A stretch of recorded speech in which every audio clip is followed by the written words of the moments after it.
Baik, Assalamualaikum warahmatullahi wabarakatuh. Selamat siang, Om Swastiastu, Namo Buddhaya, Salam Kebajikan, Rahayu.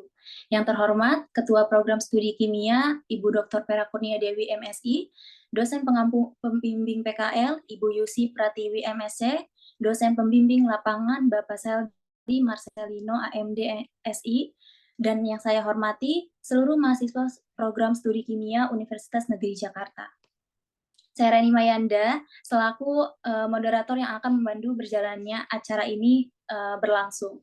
Baik, marilah kita simak bersama seminar praktek kerja lapangan Merdeka Belajar Kampus Merdeka di PT Megalopolis Manunggal Industrial Development kepada mahasiswa program studi kimia angkatan 2020, saudari Emma Amalia, saya persilahkan.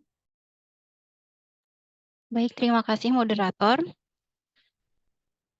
Boleh di-share screen untuk halaman PowerPoint-nya. Assalamualaikum warahmatullahi wabarakatuh. Selamat siang untuk Bu Yosi dan selamat siang juga untuk Bapak Seldi yang siang ini telah berkesempatan hadir dalam seminar saya hari ini. Saya Emma Amalia, mahasiswa program studi kimia 2020. Di sini akan mempresentasikan kegiatan praktik kerja lapangan yang saya lakukan di PT Megalopolis Manunggal Industrial Development. Pada slide selanjutnya, saya akan menjelaskan profil singkat mengenai PT MMID terlebih dahulu. PT Megalopolis Manunggal Industrial Development merupakan pendiri dan pengelola kawasan industri MM 2100 di Bekasi sejak tahun 1989. Kawasan industri MM 2100 dibangun dari kerjasama antara PT Marubeni Corporation dari Jepang dan PT Argo Manunggal Group dari Indonesia yang sudah mendapatkan persetujuan AMDAL dari Menteri Perindustrian dan Perdagangan Republik Indonesia. Dan sebagai salah satu pengelola kawasan industri, PT MMID memiliki beberapa fasilitas. Salah satunya merupakan fasilitas laboratorium uji untuk menganalisis kandungan kontaminan dalam air limbah.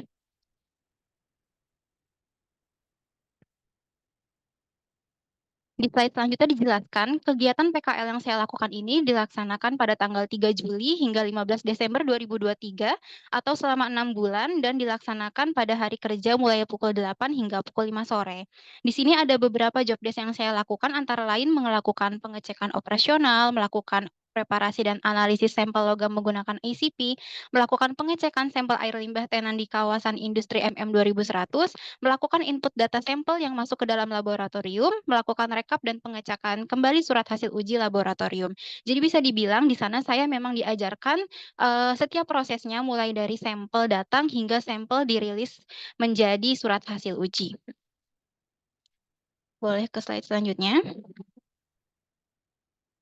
Oke, di sini ada tujuan umum dan tujuan khusus. Tujuan umum ini mengenai meningkatkan kemampuan hard skill dan soft skill saya, dan untuk tujuan khusus di sini adalah untuk menganalisis kadar COD pada sampel air limbah di kawasan industri MM 2100 sesuai SNI.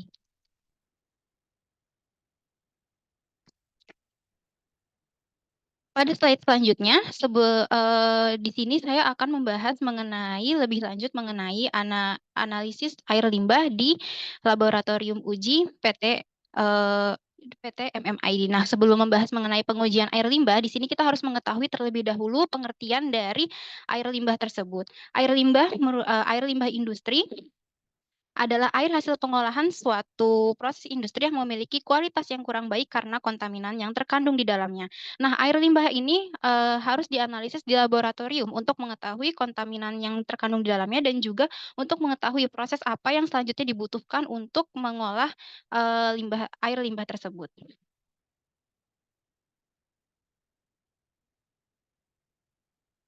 Oke, selanjutnya di sini untuk mengenai pengukuran air limbah, ada peraturan pemerintah Peraturan Menteri Lingkungan Hidup Republik Indonesia Nomor 5 Tahun 2014 tentang baku mutu air limbah.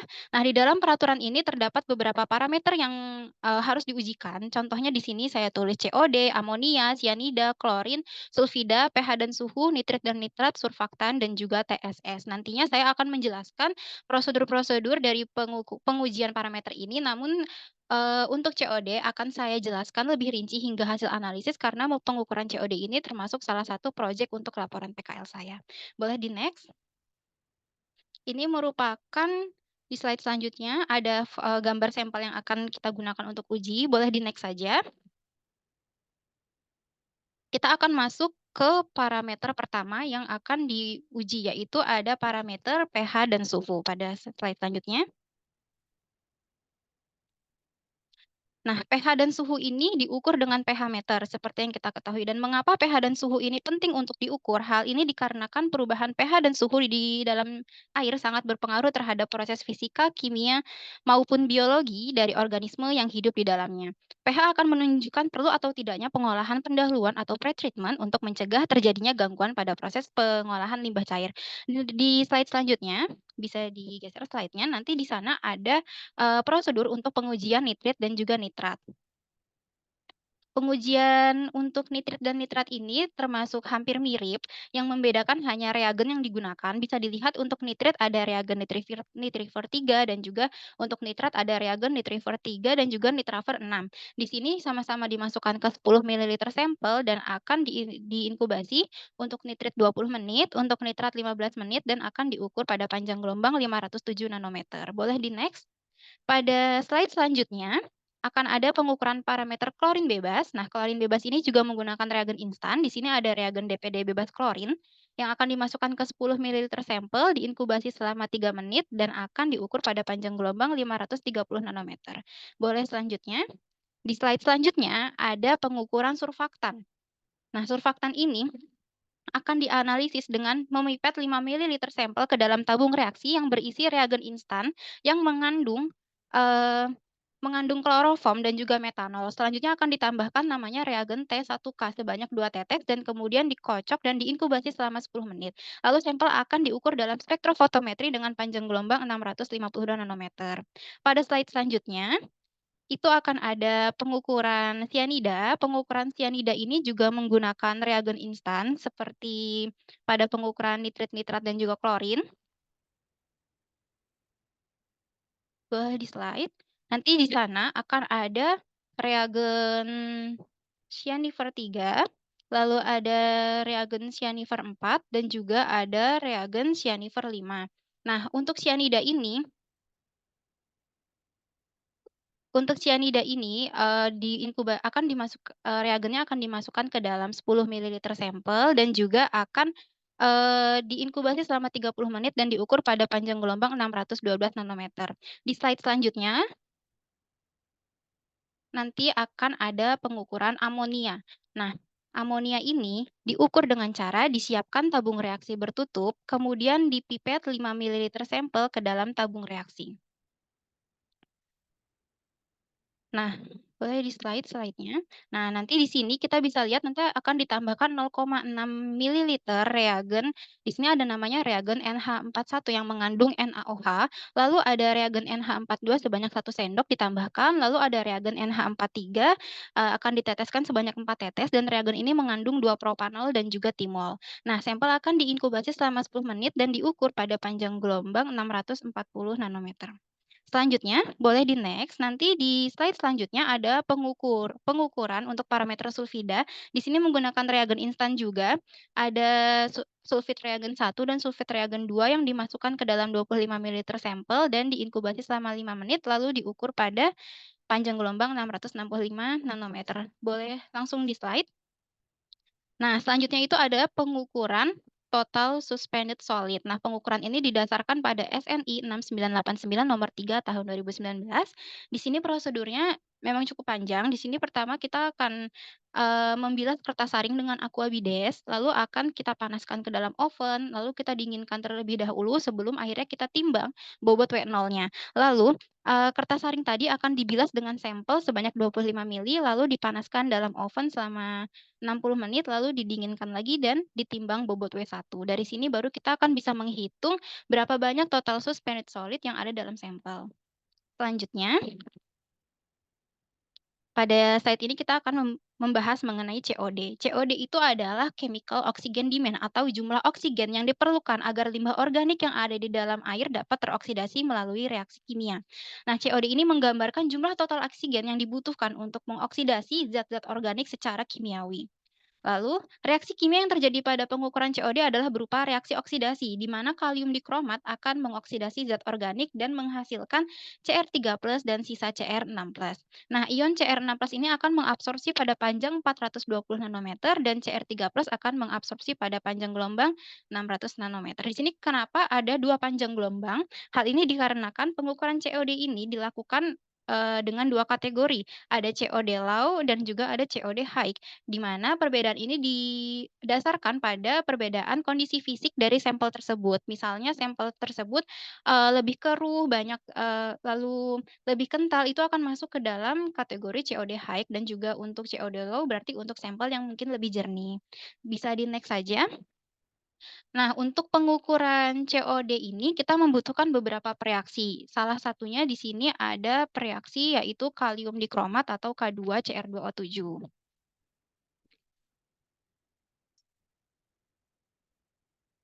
Boleh. Nah, di sini untuk membuat reaksi ini kita akan menimbang 10,216 kalium dikromat, lalu kita keringkan terlebih dahulu selama 2 jam pada suhu 150 derajat Celcius, lalu nanti akan ditambahkan 500 mililiter air bebas organik, 167 mililiter H2SO4, dan 33,3 HgSO4. Nanti akan dimasukkan ke labu ukur 1000, lalu akan diencerkan nanti. Nah, ini merupakan pembuatan kalium dikromat untuk sampel yang high. Untuk sampel low, prosedurnya sama, hanya saja nanti kita menimbang sebanyak 1,0216 gram kalium dikromat. Oke, boleh selanjutnya. Selanjutnya ini nanti ada pembuatan H2SO4. Di sini bisa dilihat penambahan H2SO4 dan juga Ag2SO4 lalu dihomogenkan dengan magnetic stirrer selama 2 hari. Di slide selanjutnya nanti ada pembuatan KHP high dan KHP low. Nah, KHP ini merupakan larutan baku yang digunakan untuk menjadi patokan pengukuran COD. Apakah pengukuran COD-nya nanti itu akurat atau tidak? Boleh di-next saja langsung. Boleh di-next lagi, langsung ke prosedur saja. Nah, di sini prosedur untuk mengukur kita pertama akan memipet 2,5 mililiter sampel ke dalam tabung reaksi dan juga kita memipet KHP baik yang high atau low. Lalu akan ditambahkan kalium dikromat 1,5 mililiter, H2SO4, lalu juga akan dimasukkan sampel ke dalam COD reaktor selama 2 jam pada suhu 150 derajat Celcius lalu diukur pada spektrofotometer. Boleh di-next langsung. Di sini nanti ada hasil pengukuran yang high dan juga low. Di sini juga bisa dilihat dilakukan pengukuran secara simple duplo. Selanjutnya, next, dari hasil tersebut akan dilakukan analisis untuk melihat apakah pengukuran yang kita lakukan ini sudah akurat atau belum. Nah, bagaimana caranya? Kita akan menggunakan analisis recovery, dan persen RPD. Persen recovery di sini merupakan persen temu balik untuk mengecek akurasi dari proses pretreatment dan preparasi. Rumusnya seperti saya jabarkan di sini. Dan bisa kita lihat pada slide di sini, untuk KHP yang 500 ini, KHP high itu persen recovery-nya 113,97 dan untuk KHP low 98,46. Dan menurut SNI, persen recovery yang saya dapatkan ini masih masuk ke dalam rentang keberterimaan. Lalu ada persen RPD yang merupakan relative percent difference untuk melihat tingkat presisi pengukuran. Nah, di sini bisa dilihat, nilai ini didapatkan dari pengukuran sampel yang diperlakukan secara simple dan duplo. Di sini, menurut SNI, persen RPD itu harus berada di bawah 10% dan yang kita dapatkan adalah 0,44%, berarti masih masuk ke dalam rentang keberterimaan. Boleh di-next. Terakhir ada analisis spike. Nah, spike ini dilakukan dengan menambahkan larutan standar yang mengandung analit ke dalam sampel dan tujuan pengukuran spike ini adalah untuk memastikan bahwa tidak ada penambahan analit karena kontaminasi atau hilangnya analit karena penguapan, absorpsi dan selama preparasi sampel. Di sini rumusnya telah saya jabarkan, namun di laboratorium biasanya kita telah menggunakan template di Microsoft Excel. Di sini perhitungannya didapatkan spike target itu 480,12 dan spike yang saya dapatkan dari pengukuran adalah 469,5. Ini setelah dihitung persen recovery, didapatkan persen recovery 98%, yang mana hasil pengukuran spike juga masih masuk dalam rentang keberterimaan. Slide terakhir, kesimpulan. Dari kegiatan yang saya lakukan pada saat PKL berarti menyatakan bahwa analisis kandungan air limbah ini sangat diperlukan untuk mengecek kontaminan yang terkandung di dalam air limbah, sehingga dapat dilakukan proses pengolahan air limbah yang tepat, lalu masih terdapat air limbah yang memiliki kadar COD melebihi batas baku mutu, sehingga pengolahan air limbah sangat dibutuhkan sebelum air dapat dirilis ke badan air. Lalu bisa dilihat dari hasil persen recovery dan persen RPD tadi, mmm semua hasilnya masih masuk ke dalam pada rentang keberterimaan baku mutu, maka dapat dinyatakan bahwa pengukuran yang dilakukan valid dan juga hasil pengukuran COD dapat dipengaruhi beberapa hal, seperti konsentrasi larutan baku yang kurang baik, kurang tepatnya pemipetan, atau adanya kontaminasi. Sekian presentasi yang dapat saya sampaikan. Saya kembalikan ke moderator. Baik, terima kasih Emma atas pemaparan laporan seminar PKL MPKM-nya sangat bagus sekali ya, dan juga ini kita bisa tahu bagaimana cara menguji dan juga analisis-analisis yang mungkin ada beberapa analisis yang baru kita mendengar juga kayak tadi ada spike dan sebagainya. Mungkin kepada mahasiswa atau kepada partisipan ada pertanyaan untuk Elma?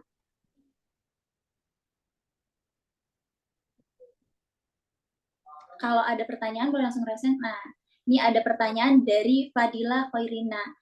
Halo, silahkan Fadila untuk mau menyampaikan pertanyaannya. Iya, terima kasih Reni. Sebelumnya saya izin bertanya ya. Sebelum ini perkenalkan, nama saya Fadila Khairina dari kelas Kimia B 2020. Di sini saya ingin bertanya kepada saudari Emma Amelia. Tadi kan ada membuat kadar COD ya.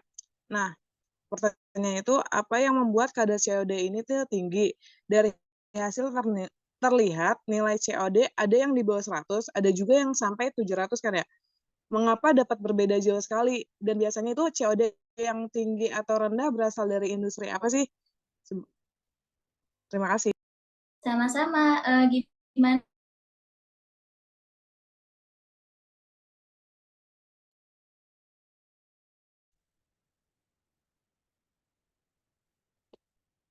Ibu Yusi, mungkin saya izin langsung menjawab saja ya, Bu, karena Iya, Reni silakan. seperti Ini kayaknya nge-freeze ya iya. moderatornya.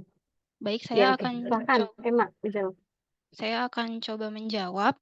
Untuk tadi kadar COD kan ada yang hasilnya memang cukup jauh ya, antara yang low sama yang high, ada yang tinggi banget, ada yang memang kadar COD-nya itu sangat rendah. Hal itu tentunya dipengaruhi oleh sampel tersebut berasal dari industri seperti apa. COD ini kan seperti pengertiannya tadi merupakan berapa banyak jumlah oksigen yang dibutuhkan untuk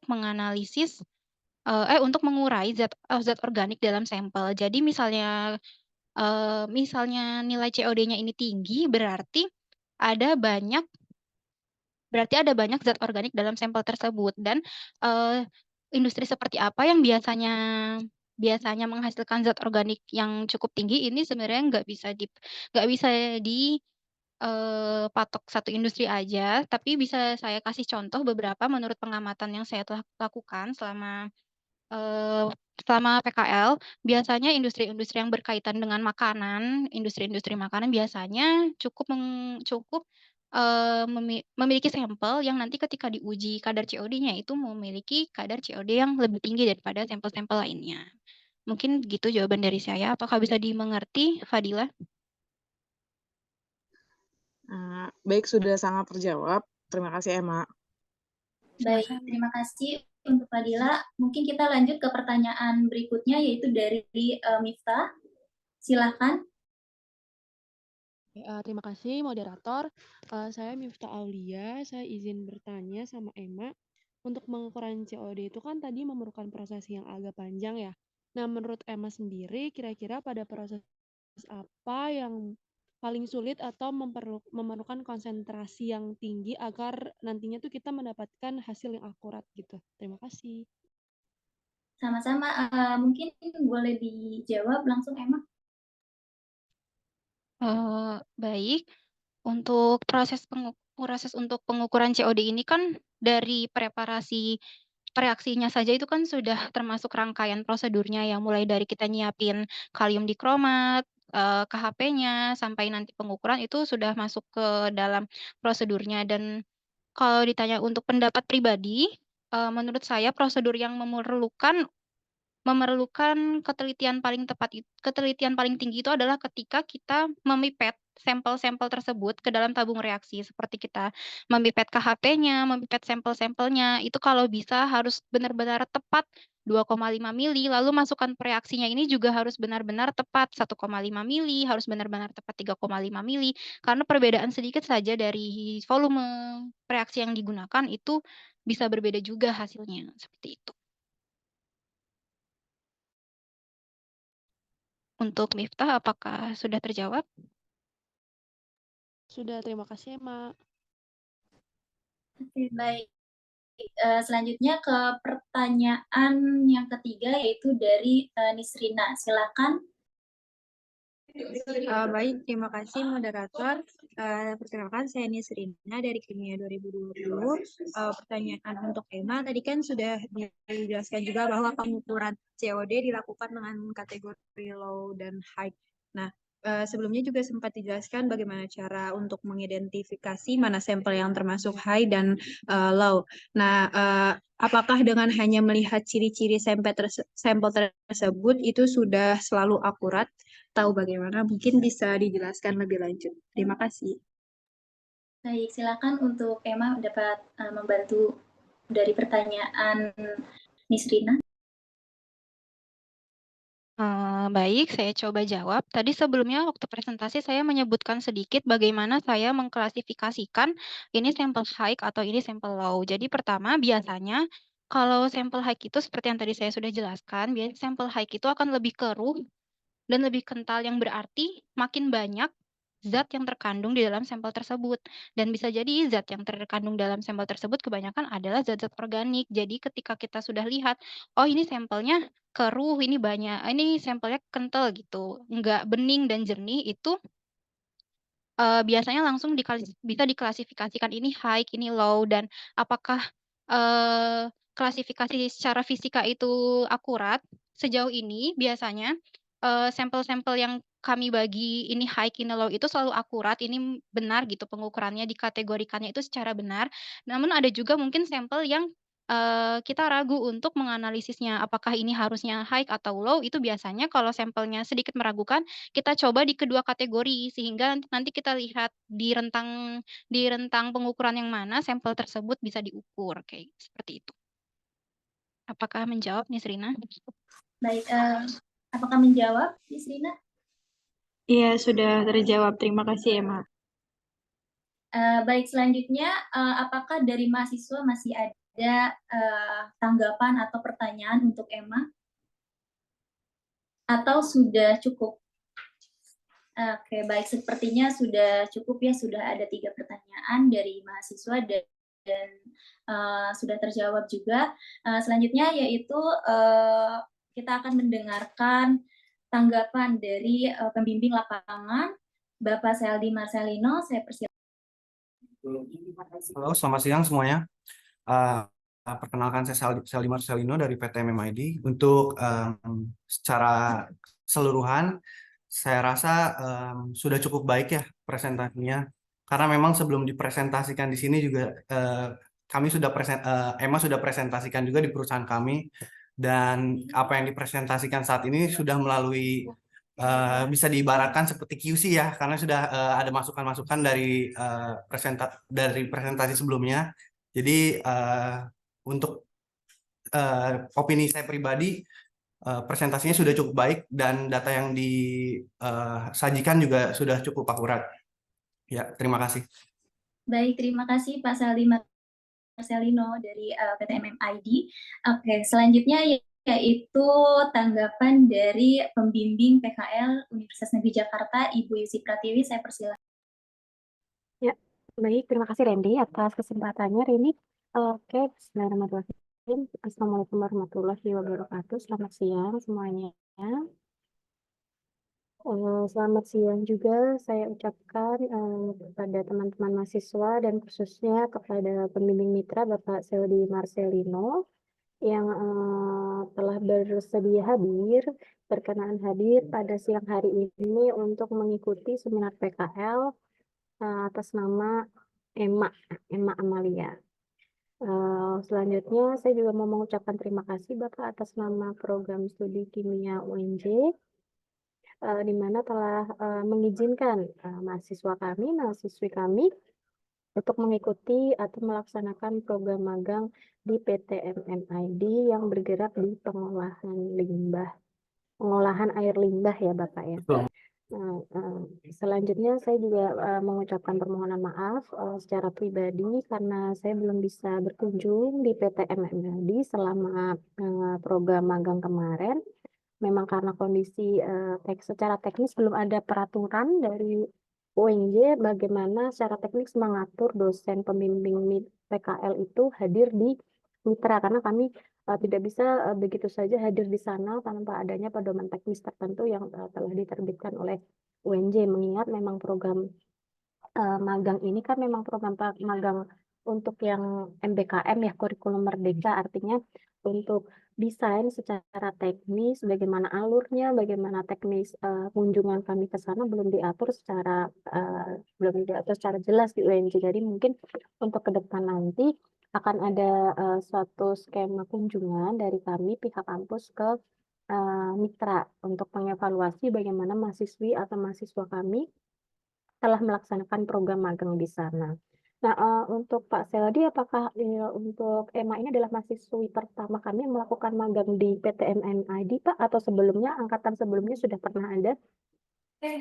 Untuk selama kepemimpinan saya di laboratorium dari prodi kimia UNJ ini pertama ya Bu. Cuma untuk sebelumnya periode sebelumnya mungkin pernah ada atau tidak saya kurang tahu juga. Tapi buat selama 5 tahun ke belakang pertama kali dari kimia UNJ. Oke, baik. Jadi memang ini sangat sesuai dengan kajian topik keilmuan kami ya Bapak, karena kami background-nya memang dari kimia, ilmu kimia, dan tadi yang dibahas oleh Emma secara keseluruhan itu memang secara teoritis telah didiskusikan atau telah dipelajari selama menempuh perkuliahan 6 semester. Karena kebetulan kan anak magang ini kan pada semester ke-7 ya. Jadi 6 semester ini mereka telah mempelajari berbagai ilmu. Kalau di sini tadi tentang MMA di PT MMAD ini membahas tentang analisis air limbah dari mulai parameter COD, TSS, kemudian mungkin ada pH, kemudian ada nitrit, dan sebagainya. Dan teman-teman di semester 7 juga sudah dibekali dengan teori tentang teknik instrumentasi. Nah, saya kurang tahu nih tadi Emma kan membahas tentang ICPOES ya, Pak, di PT MMID ya. Nah, belum diterangkan lagi secara lebih jauh oleh Emma instrumen apa saja yang ada di PT MMID, mengingat memang mata kuliah untuk instrumentasi itu merupakan mata kuliah wajib di kami, Pak. Jadi tadi ada satu instrumen yang kami sempat menangkap ya, tadi Emma menjelaskan tentang adanya pengukuran menggunakan spektroskopi ICPOES. Nah, mungkin nanti selanjutnya saya akan bertanya lagi kepada Emma, ada instrumen apa saja lagi di sana, karena setelah saya evaluasi apa yang sudah Emma presentasikan, memang keilmuan kimia yang ada di PT MMID itu sangat dibutuhkan dan sangat cocok gitu Pak. Jadi kami juga kebetulan di kampus itu untuk instrumentasi itu belum begitu lengkap karena instrumentasinya yang disediakan memang instrumentasi yang berkaitan dengan pembelajaran seperti spektrofotometer. Nah, mungkin kalau di mitra atau di tempat magang ada instrumentasi lain yang bisa dipelajari oleh mahasiswa secara real. Jadi kalau ada perbedaan, saya sangat senang sekali jadi bisa menambah wawasan mereka. Seperti itu Pak Seldi.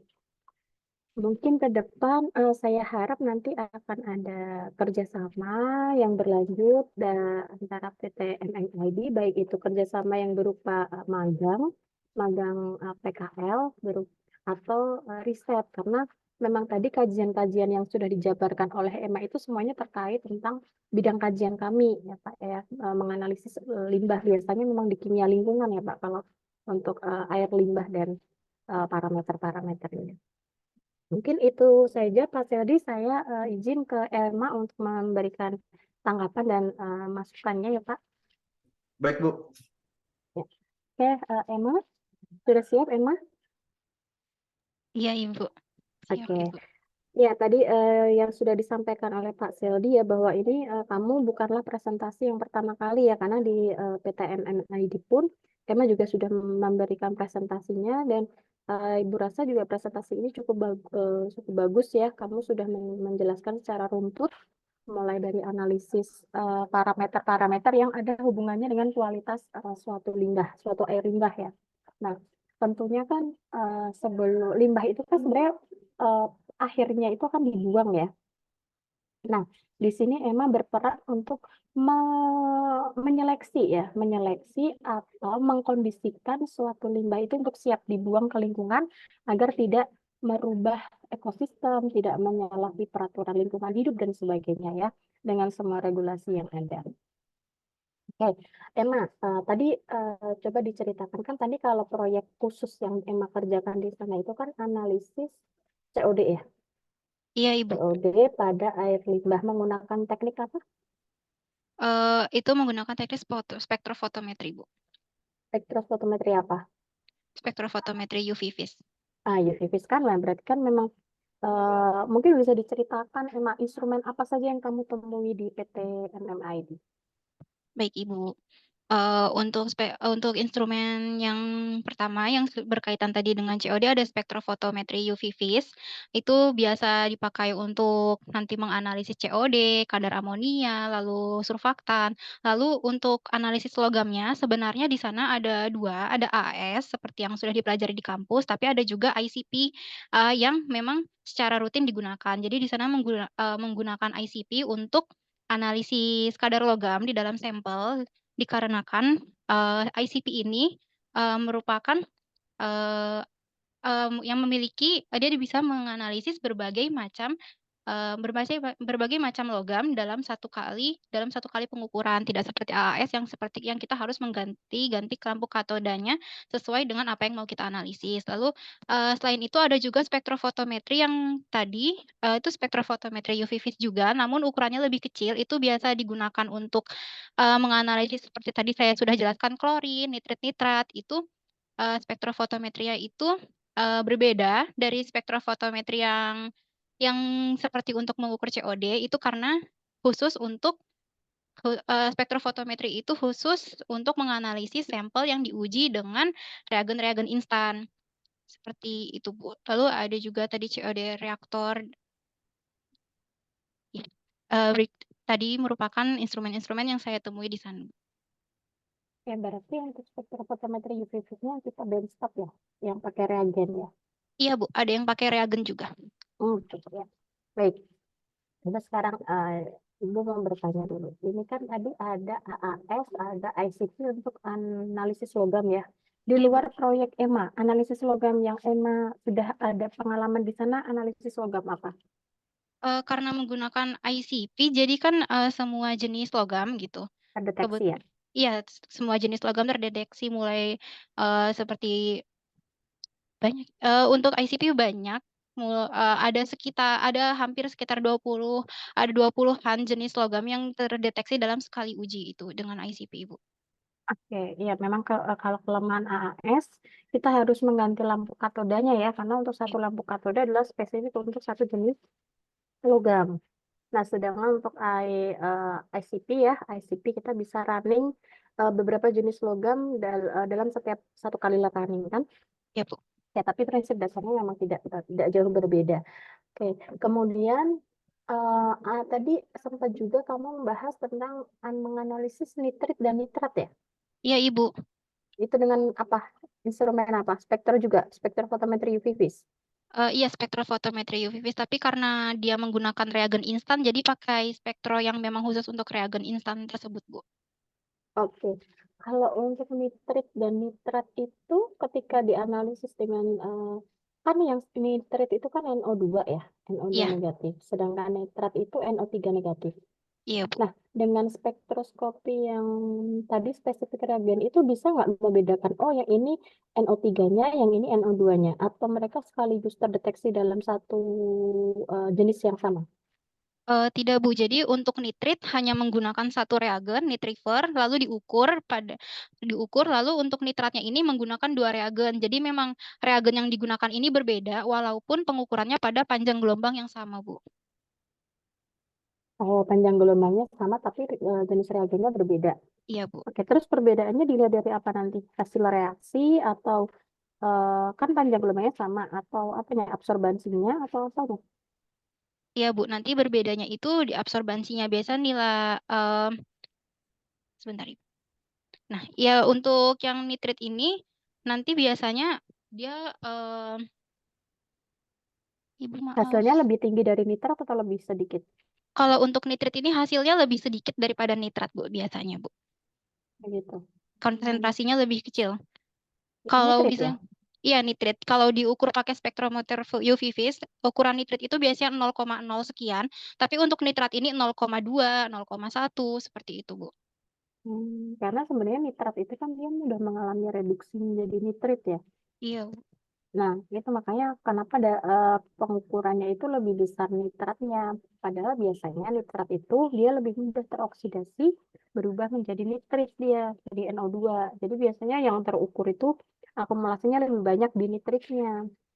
Ini makanya nanti coba kita diskusikan kenapa kok nitrat yang terukur itu lebih banyak. Nah, Ibu nggak tahu nih apakah itu pengaruh dari spektrofotometer yang digunakan atau tidak. Karena kalau pakai spektrofotometer UV vis, artinya kita harus menggunakan suatu senyawa tertentu di mana nanti akan ketika direaksikan dengan nitrit di dalam suatu sampel, dia membentuk senyawa kompleks berwarna ungu biasanya yang disebut dengan senyawa azo. Nah, senyawa azo inilah yang akan terukur dalam spektrofotometri UV vis. Nah, secara langsung kalau memang si nitrat ini dia lebih rentan teroksidasi menjadi nitrit, maaf, tereduksi menjadi nitrit, artinya jumlah akumulasi nitrit itu akan lebih banyak dibanding nitrat. Seperti itu ya. Jadi kalau ternyata di sini pengukurannya lebih besar nitratnya, nah mungkin kita harus ini nih mengidentifikasi nih apakah memang dari alatnya yang berbeda pengukuran atau memang eh, apa ya jumlah nitratnya itu yang lebih besar terakumulasi di suatu perairan air limbah atau air yang lain. Oke, kemudian tadi juga melakukan analisis apa tadi ya? TSS ya kalau nggak salah ya. Bu, ada Total TSS juga. Suspended Solid kan? Nah, pakai Iya, apa Bu. itu metodenya? Pakai metode gravimetri, Bu. Pakai gravimetri. Gravimetri itu prinsip dasarnya apa sih? Ya, Ibu. Pengukuran secara gravimetri itu prinsip dasarnya apa? Ibu maaf sebentar.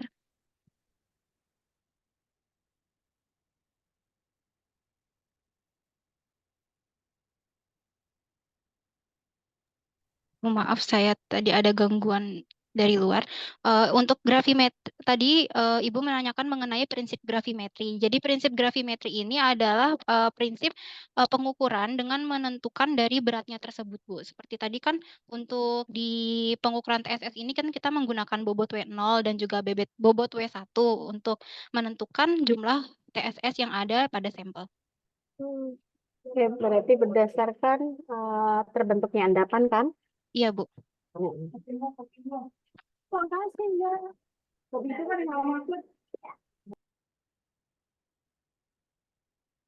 Ya, maaf ya Pak sebentar.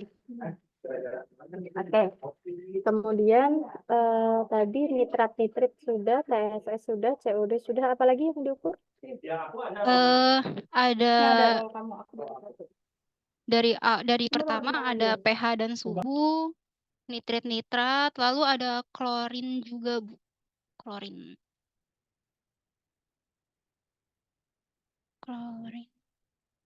Ada klorin, lalu ada surfaktan, cyanida, amonia, dan Oke, coba sulfida, Bu. untuk yang ion anorganik yang klorin, bagaimana cara mengukurnya?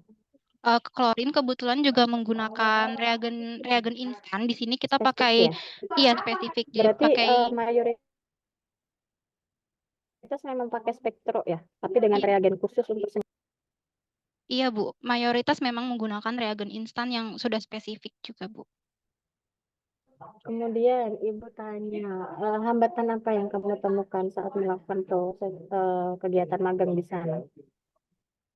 Untuk hambatan sebenarnya saya tidak mendapatkan hambatan berarti karena memang apalagi waktu pertama kali melakukan prosedur, kita benar-benar didampingi oleh staf-staf yang memang memegang job desk tersebut. Jadi dari pertama sudah langsung diajarkan secara detail, ini harus bagaimana, ini kalau misalnya kayak gini gimana, efek buruknya seperti apa, gitu. Jadi untuk hambatan sepertinya tidak ada hambatan yang berarti, tapi memang karena ilmu-ilmu yang saya dapatkan di laboratorium PTM MID merupakan banyak ilmu baru dari cara analisisnya, jadi memang mungkin membutuhkan waktu untuk saya menghafal, untuk benar-benar memahami setiap tahapan dari proses tersebut, Bu. Oke, kemudian tadi kan juga kamu mengukur tentang akurasi, kemudian presisi ya, akurasi. Nah itu apa sih itu parameter apa itu? Akurasi itu diukur pada saat menganalisis hasil COD. Jadi kan dari hasil COD itu udah kita dapetin hasilnya. Lalu kita mau lihat apakah hasil pengukuran kita ini apakah masuk ke syarat keberterimaan dari SNI atau tidak.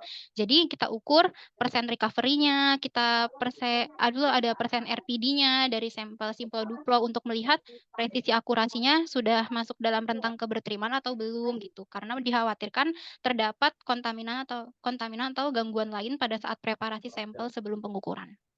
Oke, berarti itu untuk menurunkan resiko error ya. Ya, Bu.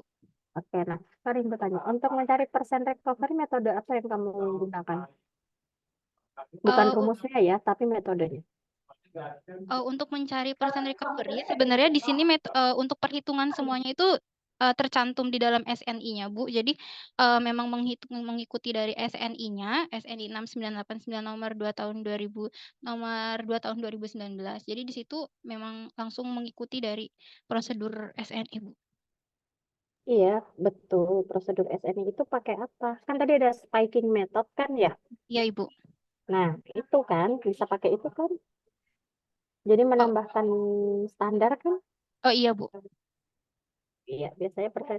Jadi keakuratan atau recovery itu merupakan salah satu parameter validasi metode ya, di mana kita akan menjamin ya metode pengukuran kita itu sudah sesuai hasilnya dengan hasil yang diukur, ya kan?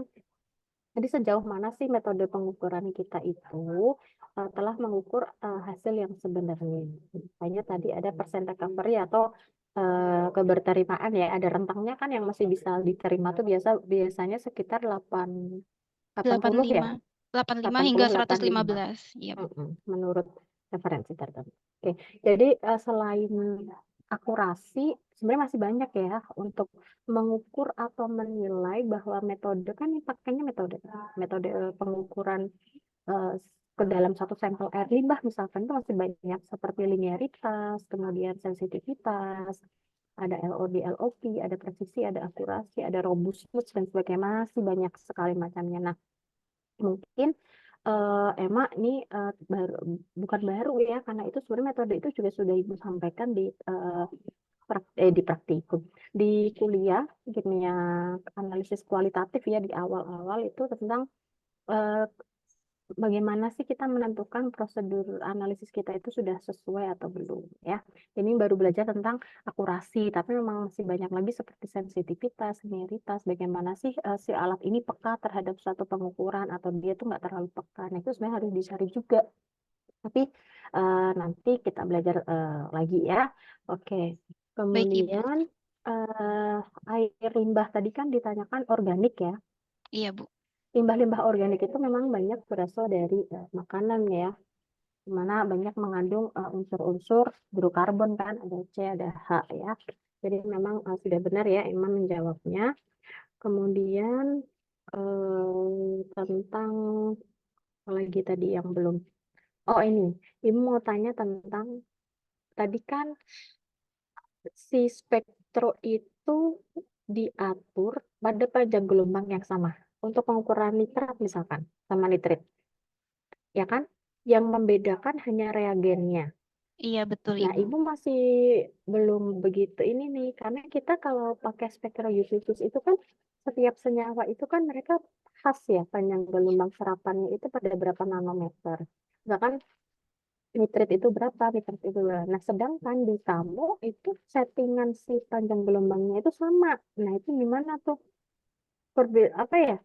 Hmm, seperti jadi kalau settingan di panjang gelombang sama otomatis zat yang terdeteksi itu sama gitu. Baik Ibu, saya coba izin menjawab. Sebelumnya, saat saya sedang menuliskan laporan PKL, saya juga membuka manual book dari spektrofotometri yang berkaitan tentang reagen-reagen instan tersebut. Saya melihat, saya juga mempertanyakan hal yang sama, mengapa nitrit dan nitrat ini diukur pada panjang gelombang yang sama waktu saya melihat di spektrofotometrinya, itu yaitu panjang gelombang 507 nanometer. Lalu saya melihat pada referensi buku manualnya, saya baca di situ, di sana hanya dijelaskan bahwa untuk nitrit, kan menggunakan reagen nitrifer 3. Lalu untuk nitrat, itu akan menggunakan reagen nitrifer 3 dan juga reagen nitrafer 6.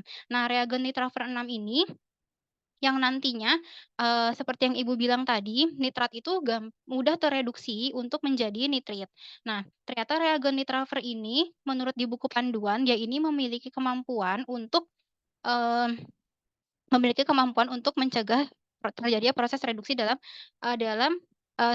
pengukuran nitrat dan mengapa pada panjang gelombang yang sama itu dapat analisis 2 jenis parameter yang berbeda yaitu, nitrit dan nitrat.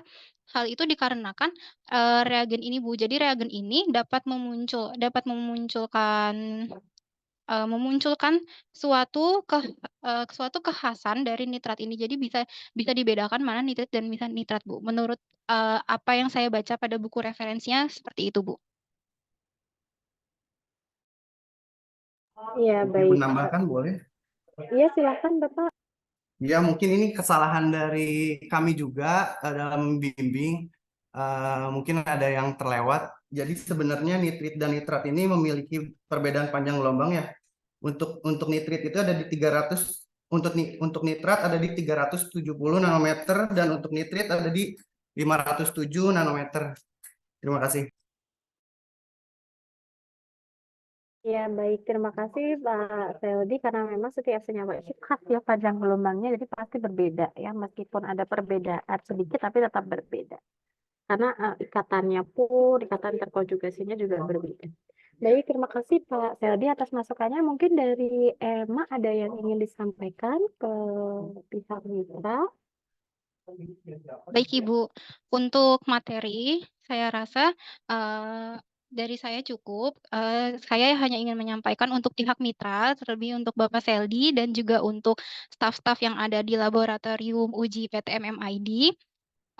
Saya ingin mengucapkan terima kasih sekali lagi untuk semua ilmu dan juga pengalaman yang telah diberikan. Jujur ketika masuk ke laboratorium uji memang saya sudah belajar sebagian besar semua teorinya, tetapi pada prakteknya untuk pengujian memang itu merupakan pengalaman saya yang pertama kali. Jadi untuk Bapak Seldi dan juga staf-staf yang ada di laboratorium, saya mengucapkan terima kasih banyak atas bimbingannya, dan juga terima kasih banyak atas banyak ilmunya, baik ilmu eksak ataupun ilmu lainnya. Terima kasih.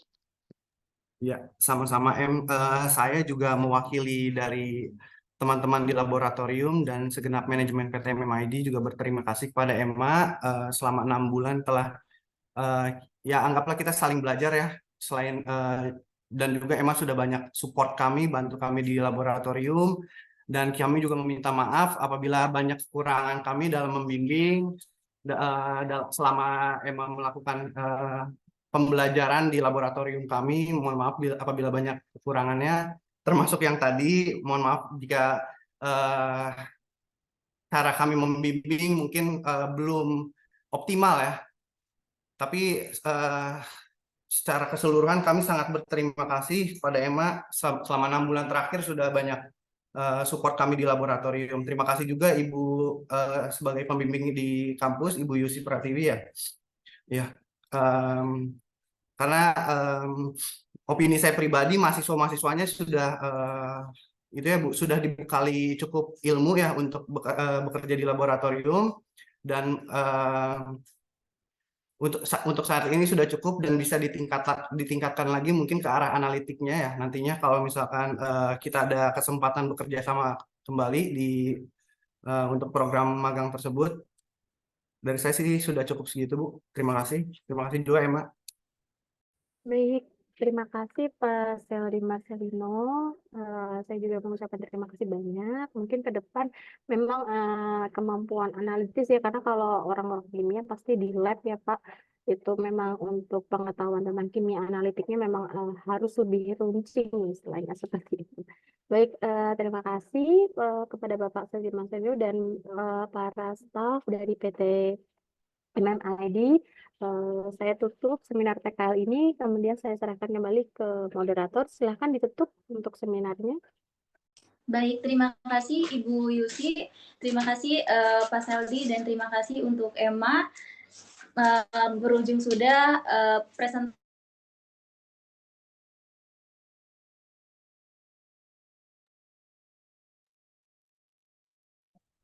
Ya, Reni Fris ya?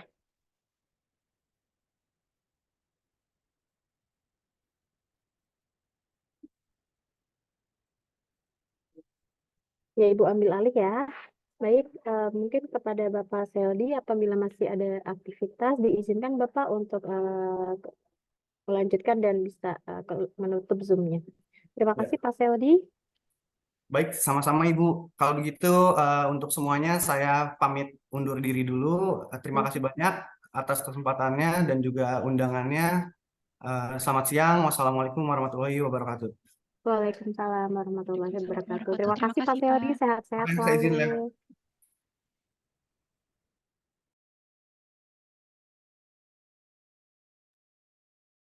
Ya, Emma, boleh ditutup. Setelah ini ada siapa? Setelah ini masih ada Daniel, Bu. Daniel, tapi bukan Ibu ya dosen pembimbingnya ya? Iya, Bu. Setahu saya bukan Ibu. Baik. Terima kasih, Ibu Yusi. Iya. Daniel sudah masuk? Bu Yusi, mohon maaf tadi saya terkendala sinyal. Iya, nggak apa-apa Reni. Kamu masih jadi moderator untuk Daniel? Iya, masih Bu. Masih, ya sudah. Nanti kita tunggu Daniel belum masuk ya. Daniel, Bu Erda, dan pembimbing mitra ya. Nanti untuk yang bertanya biar pembimbing mitra sama Bu Erda aja ya. Nanti Ibu hanya menyimak aja ya. Oke, baik. Terima kasih, Reni.